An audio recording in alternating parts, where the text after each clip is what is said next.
Good afternoon বন্ধুরা। কালকের থেকে শরীর একদম ভালো নেই, খুব শরীর খারাপ। কালকে রাত্রে সারা ঘুমোতে পারিনি, আর জানি না কেন কী হয়েছে। আর দেখুন চোখ দুটো কত কালো কালো পড়ে গেছে। আর এখন আজকে হচ্ছে রথযাত্রা, আর 7 তারিখ। আর কী বলবো, আজকে আমার জন্মদিন। তো জন্মদিন এরকম আমি তো কোনোদিন করি না, এই মেয়েরা সব জন্মদিনই কথা। কিন্তু আজকে বড় মেয়ে পিসি শাশুড়ি মারা গেছে, ওই জন্যে ও কিছু করেনি। কি ছোট মেয়ে নেই, শ্বশুর বাড়িতে গেছে, শাশুড়ি মার শরীর ভালো না। আর আজকে হচ্ছে আমার ছোটো ননদের ঘর প্রতিষ্ঠা। তো ওরা ডেকেছিল আমাকে, তো আমি বেরিয়েছিলাম দুপুরবেলা। কাপড় টাপড় দেখুন বসেছি, এত বৃষ্টি যে আর কি বলবো। তো ওই যার মেয়েটাকে আর রেখে নিয়ে যাবো বলে রেডি হচ্ছে, দেখি কি হচ্ছে। জল কোথাতে পড়ছে?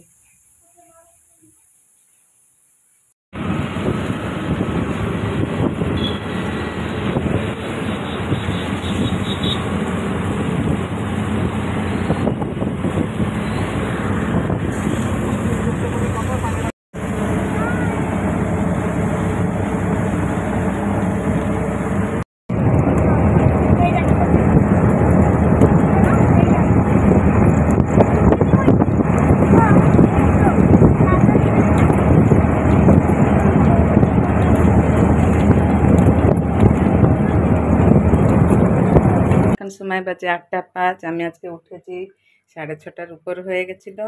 তো কালকের থেকে আমি আপনাদেরকে বলেছি যে আমার শরীরটা একদম ভালো না, মাথা ঘুরছে। তো ওই জন্য আজকে একটু দেরিতে উঠে আস্তে আস্তে আস্তে আস্তে সব বাসি কাজ শেষ করেছি।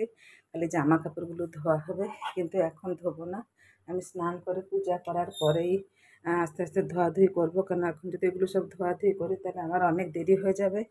আর মন্দিরে একটু যাওয়ার আছে।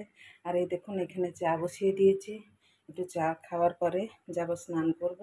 স্নান করার পরে এসে চলুন দেখিয়ে আছি কত জামা কাপড় রয়েছে। আর আকাশটা বেশি রোদ্দুর হয়নি, অল্প মেঘলাও করেছে।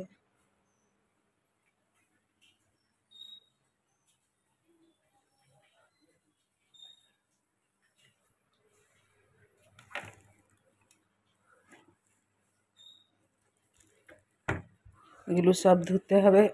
কালকে গেছিলাম ননদের বাড়ি, ছোটো ননদের বাড়ি, ঘর প্রতিষ্ঠা হয়েছিল। তো এখান থেকে এই যে এখানে ভাত বসিয়ে দিয়েছি, ভাত আর অল্প একটু হবে। আর এইখানে ভাবছি একটু লুচি করে দেবো, এত আজকে আর পরোটা করতে পারলাম না, একটু লুচি করছি। আর চলুন দেখবেন বাচ্চারা কি করছে, আমার নাতনির সাথে যারা সব খেলতে এসছে। আর এখানে সব রাখছি, বেলাবেলি করছি, তারপর কাটাকাটি করবো।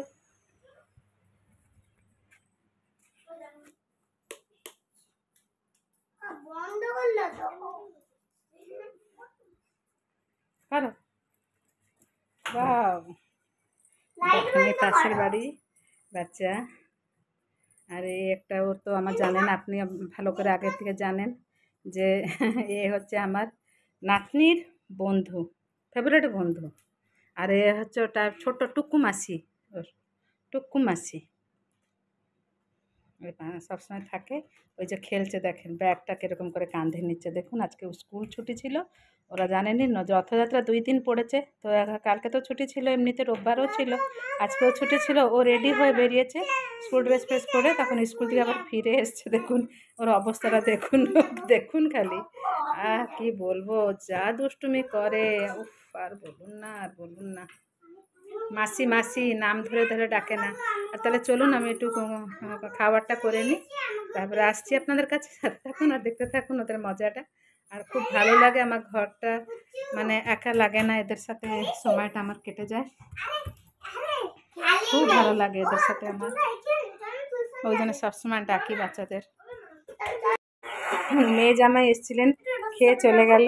আর এই যে আমি ভাত নিয়ে বসে রয়েছি, এইখানে কাঁকরোল ভাজা আছে,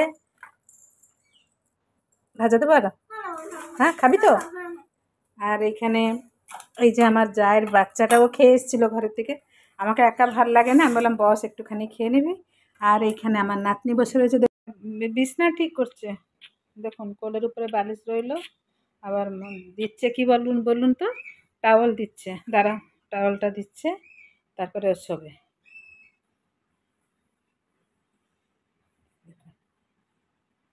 কি আর বলবো বলুন, 3:15, 3:30 বাজে, এখনো শোয়নি। আবার আজকে তাড়াতাড়ি উঠেছে স্কুল যাবে বলে, কিন্তু আজকে তো স্কুল ছিল না, তো চলে এসছে আমার কাছে। এই যে আর গেল রে, আমাকে যা করছিস তুই না। না না, আমি পাউডার লাগাবো না, আয় তুই শুবি আয়। আমার শরীরটা ভালো না, তুই কালকের থেকে। হাতে আমি দেখাবো না কিছু। তুই তুই কি কি করছিস কর, আমি হাতে নেবো না পাউডার।